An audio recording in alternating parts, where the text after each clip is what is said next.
അങ്ങനെ സഫ, ലെല്ലു, ഫസ്മിന, അവീത യൂണിവേഴ്സ് വളരെ ശുഭകരമായി തന്നെ പര്യവസാനിച്ചിരിക്കുകയാണ് സുഹൃത്തുക്കളെ. ഓ എന്താ സംഭവം പറ കേക്കട്ടെ. ഇത്രയും കാലം അവീതത്തിന്റെ പേരിൽ കലഹിച്ചുകൊണ്ടിരുന്ന രണ്ട് വനിതാ രത്നങ്ങൾ ഒന്നിച്ചിരിക്കുകയാണ്.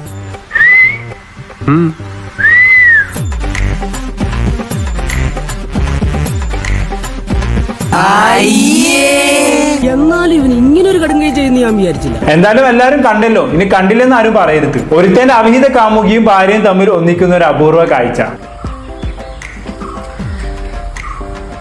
കഴിഞ്ഞ 2 മാസം പരസ്പരം ഇവർ അങ്ങോട്ടും ഇങ്ങോട്ടും പറയാത്തതായിട്ട് ഒന്നുമില്ല. ഒരുത്തി മറ്റൊരുത്തിയെ കുറിച്ച് ഇവിടുന്ന് വീഡിയോ ചെയ്യുന്നു, അതിന് മറുപടി ആയിട്ട് മറ്റൊരുത്തി അപ്പുറത്തുനിന്ന് വീഡിയോ ചെയ്യുന്നു. അയ്യോ ഓർമ്മിപ്പിക്കല്ലേ പൊന്നെ. ഇതിൽ സഫയുടെ കാര്യം മാത്രം എടുക്കുകയാണെങ്കിൽ ഒരേ സമയം സ്വന്തം ഭർത്താവ് ഉണ്ടായിരിക്കെ തന്നെ മറ്റൊരുത്തന്റെ കൂടെ കിടപ്പറ പങ്കിടാൻ ഇറങ്ങി പോയവളാണ് ഈ പറയുന്ന സഫ. പണം ഉണ്ടായിട്ട് കാര്യമില്ല, അന്തസ് വേണം. ഇനി ഫസ്മിനെ കാര്യം എടുക്കുകയാണെങ്കിൽ അതിനും പരിതാപകരമാണ് അവസ്ഥ. സ്വന്തം ഭർത്താവിന്റെ അവിഹിത കഥകളും കോഴി ചാറ്റുകളെയും കുറിച്ച് വന്ന് സംസാരിക്കുന്നു, അതിന് തെളിവുകൾ പുറത്തുവിടുന്നു.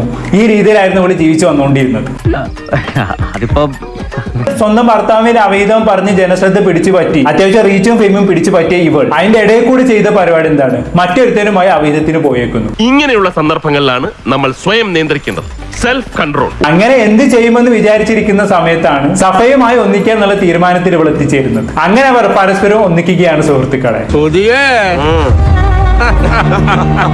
അവരെ സംബന്ധിച്ചിടത്തോളം ഈ അവിഹിത യൂണിവേഴ്സ് കാരണം അവർക്ക് ലാഭം മാത്രമാണ് ഉണ്ടായിട്ടുള്ളത്. ഇത് കാരണം സഫ പുതിയ ഇൻസ്റ്റാഗ്രാം അക്കൗണ്ട് തുടങ്ങി, അതിലിടുന്ന വീഡിയോസിനൊക്കെ വമ്പ റീച്ച് കിട്ടാൻ തുടങ്ങി.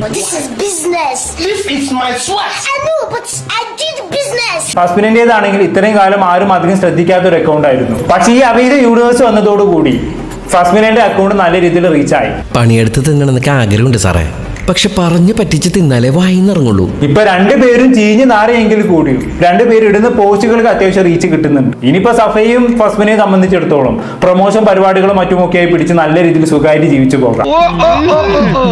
എന്നാലും മെഹനാസിന്റെ അവസ്ഥയാണ് ഞാൻ ആലോചിച്ചു പോകുന്നത്. ഇത്രയും ഗതികെട്ടവൻ ഈ ഭൂമിയിൽ ഉണ്ടാവുമെന്നാണ് ഞാൻ ചിന്തിക്കുന്നത്. യൂട്യൂബ് ചാനൽ സ്റ്റാർട്ട് ചെയ്യാന്ന് വിചാരിച്ചു. അപ്പൊ പ്രതീക്ഷയ്ക്ക് വകയുണ്ട്. യൂട്യൂബ് ചാനൽ സ്റ്റാർട്ട് ചെയ്യാൻ പറ്റിയ ബെസ്റ്റ് ടൈമാണ്. പ്രത്യേകിച്ച് ഇങ്ങനെ ഒരു അവസ്ഥയിൽ എന്തുകൊണ്ട് നിനക്ക് യൂട്യൂബ് ചാനൽ സ്റ്റാർട്ട് ചെയ്യാം? ഈ പുഷ്പങ്ങളെല്ലാം ഇവിടെ കൃഷി ചെയ്യുന്നതാണെങ്കിൽ നല്ല രസമുണ്ട്. അല്ല, നിന്റെ ഭാര്യ മുമ്പ് ഇതേമാതിരി യൂട്യൂബ് ചാനൽ സ്റ്റാർട്ട് ചെയ്തിട്ട് നിന്നെ വെച്ച് കുറെ ഉണ്ടാക്കിയല്ലോ. ഇനി നീ അവളെ വെച്ച് കുറെ ഉണ്ടാക്കി. വേൾഡിൽ ഇതുപോലെ ഒന്നേ ഉള്ളൂ. ഇവളെ ഉണ്ടാക്കിയ ശേഷം പടച്ചോനെ അച്ഛൻ ഉടച്ചു കളഞ്ഞു. ഒരുപാട് ആലോചിച്ചു ഏത് കണ്ടന്റ് ഇടണം എന്നൊക്കെ ആലോചിച്ചു. അതിപ്പോ ആലോചിക്കാൻ മാത്രം ഇപ്പൊ എന്താ ഉള്ളത്? നിന്റെ കോയിത്തരങ്ങളും അവിധ കഥകളും വന്ന് അങ്ങോട്ട് വെളുപ്പിയാൽ മാത്രം മതി, ഇഷ്ടംപോലെ കണ്ടന്റ് കിട്ടും. ഒരു റീ എൻട്രിക്ക് ശ്രമിക്കുമ്പോ ആരംഭത്തിൽ അപമാനം. എറണാകുളത്ത് നിന്ന് ബാംഗ്ലൂരിലോട്ട് ഷിഫ്റ്റ് ആയതാണ്. ആഹാ, അതിന്റെ ഇടയിൽ അത് നടന്നോ? വളരെ നല്ല കാര്യം. എന്തുകൊണ്ട് നാട് വിട്ടാൽ നന്നായി. ഇല്ലായിരുന്നെങ്കിൽ എപ്പോഴാണ് നാട്ടിൽ നിനക്ക് അടി പൊട്ടെന്ന് പറയാൻ പറ്റില്ല. നീ എവിടെ പരിപാടി അവതരിപ്പിച്ചാലും ഇത് തന്നെയാണല്ലോ നിന്റെ വിധി. ബാംഗ്ലൂർ ആകുമ്പോ കുറെ കന്നഡ പെൺകുട്ടികളെ ട്രൈ ചെയ്യാലോ. ഇനി അവിടെ ആകട്ടെ നിന്റെ കളികളെല്ലാം. ഞാൻ പോകുന്നു. Bye bye.